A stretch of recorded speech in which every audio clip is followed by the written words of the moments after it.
person of colour, I never had much interaction with people of my heritage outside my family, and I always felt alone in that sense. That was until I joined the group Llwy Gariad in 2020. Today I spoke with Molara Awen about why Llwy Gariad was created and about the law made regarding her cousin Shani Lewis. So to begin, what is Llwy Gariad? So Llwy Gariad is a group of ethnically diverse people living mainly in the counties of Ceredigion, Sir Benfro and Sir Gaerfyrddin. We meet up every so often, and there are people from Japan to the USA, from Finland to the Philippines involved in the group, and a lot of Afro-Caribbean diaspora people as well. What gave you the idea to start Llwy Gariad? So I decided in 2021 to put together a recipe book, and the recipe book was Llwy Gariad. So I think on the 9th of September 2021, 56 people came to my house, every different skin colour, every hair type, and Llwy Gariad was born. The food was off the charts amazing, by the way. What kind of activities does Llwy Gariad do? So originally, Llwy Gariad kind of met up. We had a hair event where we looked at black hair. And then Llwy Gariad got funding from Children in Need to do a project called We Move, which is Global Majority Youth Social Action. And from that point, we had a lot of funding. We did surfing. We've done gathering recipes for a youth recipe book.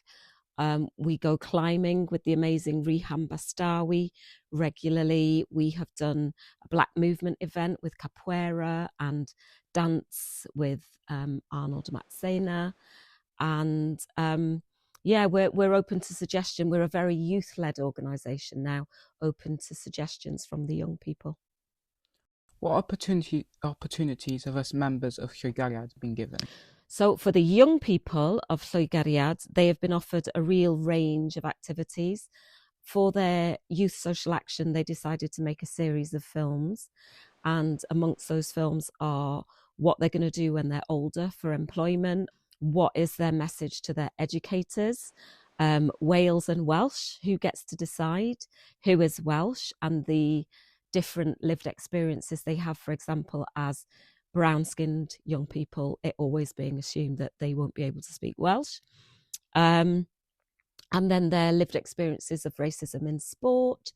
And I think born out of the group, there are other projects. So a group of artists from Llwy Gariad just did the Voices from the Edge, where pieces from the Sloan exhibition, which founded the British Museum, went to Ceredigion Museum in Aberystwyth, and a group of global majority adults from Llwy Gariad did an artistic response to that.